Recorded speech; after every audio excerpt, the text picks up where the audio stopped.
Prem Kumar sir, आज सबसे बड़ा सवाल तो यही है कि बागियों का क्या होगा। पहले तो लग रहा था कि ये बागी फिर से अपने बैक टू पवेलियन हो सकते हैं, अपने घर वापस जाएंगे, लेकिन अब तो साफ तौर पर कह दिया है, शरद पवार ने भी कह दिया है यही बात, और उद्धव ठाकरे भी कह रहे हैं कि हमको तो किसी को नहीं लेना है जी, जो बागी थे वो निकल लिया। अब आप बताइए क्या होगा। महाराष्ट्र का चुनाव बस इसी साल है सर। प्रज्ञा जी, अब तो हमें बागी शब्द पर ही विचार करना होगा। हम क्यों अजीत जी। पवार को बागी बोल रहे हैं? हम क्यों एकनाथ हम्म। शिंदे को बागी बोल रहे हैं? वो लोग तो हम्म। ओरिजिनल पार्टी है, उनको तो चुनाव आयोग ने मान्यता दी हुई है। हम्म। ये चुनाव आयोग का सबसे बड़ा फेल्योर है। जनता ने चुनाव आयोग को चांटा मारा है और हमारी हम्म। अदालती व्यवस्था से भी कुछ कहा है कि ये जो हम्म। कुछ एमएलए और कुछ सांसद बैठ करके पार्टी पर कब्जा कर लेते हैं।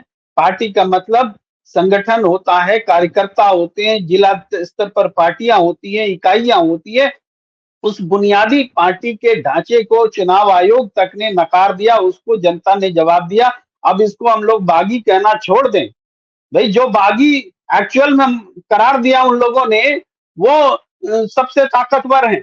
भाई शिवसेना यूबीटी आज ताकतवर है, एनसीपी पवार आज ताकतवर है, मूल पार्टी के रूप में इन्होंने खुद को स्थापित किया है।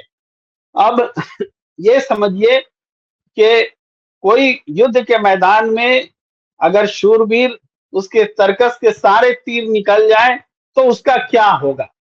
आप कल्पना कीजिए कि युद्ध के मैदान में वो क्या करेगा। तो बीजेपी की हालत महाराष्ट्र में वही हो गई है कि उसके कभी भी अपने दम पर मैदान जीतना उसके वश में नहीं था। इधर से उधर से कुछ योद्धाओं को जोड़ा अपने साथ, सेना बनाई, और वो सेना हर तरह से डिमोरलाइज हो गई। भाई लोकसभा चुनाव में कहीं की नहीं रही और अब विधानसभा चुनाव यानी दंगल सामने है, युद्ध सामने है। अब कोई तीर उनके पास बचा नहीं है। अब मैदान में उनको उतरना है। अधिकतम 109 का परफॉर्मेंस था, उससे बहुत कम शक्ति रह गई है बीजेपी की, और सहयोगी दल कोई बचे नहीं। ये चुनाव लड़ने से पहले चुनाव हार चुके हैं। चुनाव लड़ने से पहले बीजेपी चुनाव हार चुकी है। और दूसरी तरफ अब शिवसेना और मतलब उद्धव ठाकरे, शरद पवार और कांग्रेस के बीच बस सिर्फ सीटों के तालमेल का ही है। सीट जितने तालमेल कर लेंगे अधिकतम सीट उनको ही मिलना है और इनको ही सत्ता महाविकास अघाड़ी की बननी है। तो यानी जो सरकार कुछ समय पहले सत्ता में थी जनता के बहुमत पर, जनादेश के बहुमत पर, जिसके लिए जनादेश था, उसको हमारे देश की व्यवस्था ने नकारा। सुप्रीम कोर्ट तक ने कहा कि उद्धव ठाकरे जी ने अगर इस्तीफा नहीं दिया होता तो हम विचार करते। सुप्रीम कोर्ट ने कहा कि राज्यपाल ने गलत तरीके से ये सदन बुलाया। सुप्रीम कोर्ट ने कहा कि स्पीकर ने गलत फैसले लिए। सब कुछ गलत हुआ लेकिन सरकार सही से चलेगी। ये जो विसंगति, विडंबना जो देखने को मिली है और इसका कोई जवाब हमारे सामने नहीं दिखा, ये पूरे व्यवस्था के कोलैप्स होने का उदाहरण है महाराष्ट्र। और एक बार फिर हम्म। जनता के पास में है, जनता तो फैसला देगी, महाविकास अघाड़ी को फिर से स्थापित करेगी, ये तय बात है। लेकिन क्या आगे ऐसी घटनाएं नहीं घटेंगी जैसे अतीत में घटी थी? ये भी बड़ा सवाल है, क्योंकि उस पर अंकुश लगाने वाला सिस्टम हमारा फेल साबित हुआ है। जी प्रज्ञा जी। एक बात जो डॉक्टर राकेश पाठक सर ने कही वो बिल्कुल बिल्कुल सही बात है कि बीजेपी सरकार में, और जब से ये मोदी शाह वाली बीजेपी में, जिम्मेदारी किसी की नहीं होती है।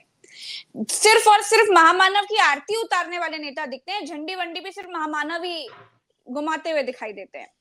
अगर जिम्मेदार व्यक्ति जो जिम्मेदार पद पर बिठाया गया है वो ही जवाबदेही नहीं लेगा, उसकी ही जवाब, सवाल पूछने वाला तो कोई है नहीं, गोदी मीडिया तो वैसे भी चुप मारे बैठा हुआ है, तो कैसे चलेगा? इस तरह से हादसों पर हादसे होते रहेंगे। हमने मणिपुर में देखा कुछ नहीं हो रहा, मणिपुर में सब ठीक है कहा गया। फिर हमने देखा कि पर नीट परीक्षा का पेपर लीक हो गया, कहा गया कुछ हुआ ही नहीं है जी, सब भ्रम फैला रहे हैं। अब इधर देखिए रेल हादसा इतना बड़ा हो गया, मंत्री जी की कोई जिम्मेदारी नहीं है, मंत्री जी रील बनाने से ही फुर्सत नहीं पा रहे हैं। देखिए प्रज्ञा जी, ये स्थिति तो है कि सरकार जिम्मेदारी नहीं लेती है और जनता गुस्सा करके एक तरह से फिर घटना को भूल जाती है। और हम्म। ऐसे मामलों में जैसे रेल हादसे हैं, ऐसे में सर चूंकि कैसे स्टेक भूल सकते होल्डर्स। हैं लोग जिनके परिवार के लोग, 15 लोगों की मौत हो गई है, जिनके परिवार के लोगों ने हादसे को देखा होगा, जो लोग नहीं रहे, उनका परिवार कैसे भूल सकता है सर? देखिए, भूल तो सकता है, वो परिवार नहीं भूलता है जिसके घर में हादसे हुए, लेकिन जो बाकी जो हैं, हम इंतजार करते हैं कि हमारे साथ हादसा होगा, हम इंतजार करते हैं। कोरोना में 40 लाख से ज्यादा लोग मरे, सरकारी आंकड़ा भी 5.5 लाख का था। तो जी। सबके, हर हमारे जानने वाले के हर एक दूसरे तीसरे घर में मौत हुई थी, लेकिन फिर भी उस मौत पर जो गुस्सा होना चाहिए था, वो गुस्सा कहाँ दिखा? नहीं दिखा। हम भूले हैं और हम भूलते आए हैं। अगर वो 40 लाख की मौत का गुस्सा होता तो ये सरकार इस रूप में भी वापस आती क्या? नहीं आती। भाई, उड़ीसा में घटना घट गई, 3 ट्रेन एक साथ टकरा गई थी, उस कुछ दिनों तक का गुस्सा दिखा, फिर एक और मौका आ गया गुस्सा दिखाने का। हम कह रहे हैं कि गुस्सा वास्तव में इस रूप में प्रकट नहीं हो रहा है कि राजनीतिक व्यवस्था उससे डरे। देखिए, अग्निवीर पर नौजवानों ने गुस्सा दिखाया था, तो उस गुस्से पर की भी परवाह उन्होंने नहीं की, लेकिन चुनाव में उसका असर दिखा है। तो अब उसकी परवाह करती सरकार दिख रही है अग्निवीरों की, तो कुछ सुधार करेंगे। उसी तरीके से जब कोई हादसे होते हैं, उसकी अगर प्रतिक्रिया व्यापक होगी, व्यापक प्रतिक्रिया का मतलब जनता का सड़क में उतरना है, प्रतिरोध दिखाना है, और वो नहीं दिखा है, ये बात सच है। इसीलिए नहीं डरती है सरकार। भाई, रेल की अगर हरी झंडी दिखानी हो तो प्रधानमंत्री जी, और हादसे हो तो अश्विनी वैष्णव जी।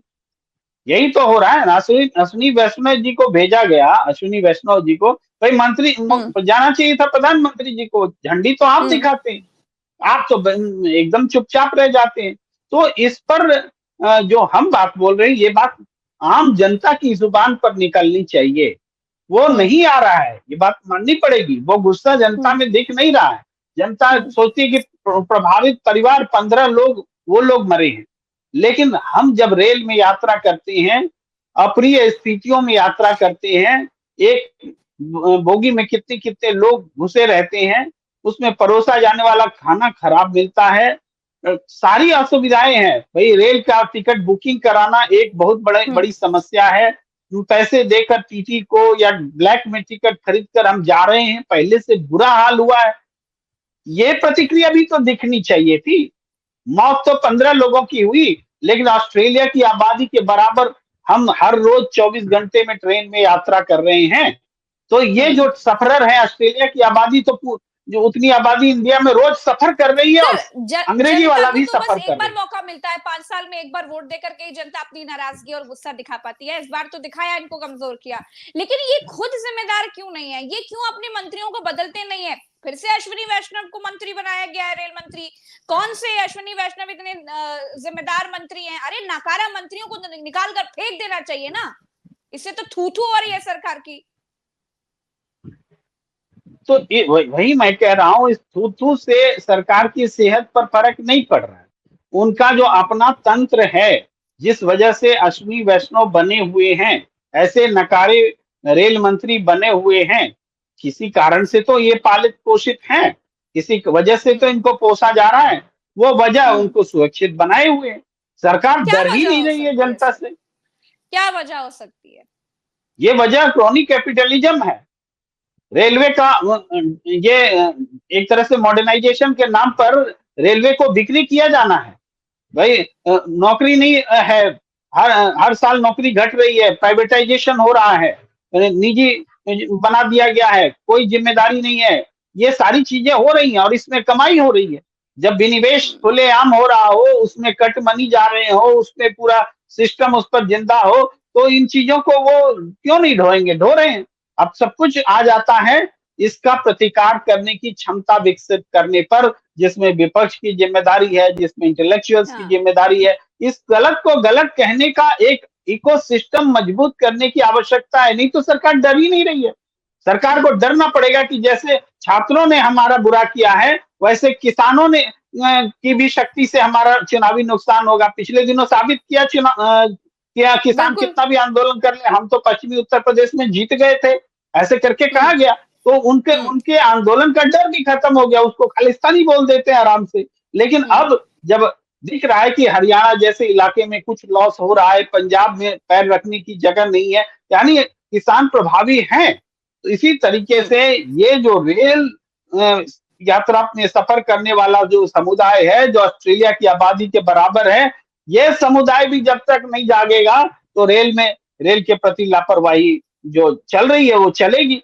यानी हम ये नहीं कह रहे कि निराश होने की जरूरत है, हम कह रहे हैं कि लोगों को आंदोलित होने की जरूरत है। 15 मौत क्या, 5 मौत, 1 मौत पर भी हमको उतना ही गुस्सा दिखाना होगा, क्योंकि ये तो दुर्घटना है। आज 1 मौत है, कल 15 है, कल 150 होगा, कुछ भी हो सकता है, हम तो हमारे हाथ में नहीं है। तो सवाल है दुर्घटना रोकेगी कैसे? हमारे पास आधुनिक तकनीकी है, फिर भी तकनीक का इस्तेमाल नहीं हो रहा है। जिम्मेदार लोग जिम्मेदारी ले नहीं रहे हैं, ना अधिकारी जिम्मेदार है, ना मंत्री जिम्मेदार है। जिम्मेदार कौन है? वहां ग्रीन सिग्नल दिखाने वाला जिम्मेदार है। जिसने ग्रीन सिग्नल दिखाया उसको पकड़ के सजा दे दो, हो गई बात खत्म। यही तो होता है हर बार, सबसे आम कर्मचारी को बलि का बकरा बना दिया जाता है और ये लोग अपने मजे से दुर्घटनाओं को अंजाम होते देते हैं। ये जो स्थिति है, ये स्थिति चिंताजनक है। और इस जो बात हम बोल रहे हैं, हम लोगों को इनकरेज करने के लिए बोल रहे हैं कि आवाज बुलंद कीजिए, बोलिए, जो जहां है उसी अवस्था में बोलिए, तो पूरा इकोसिस्टम तभी जागेगा।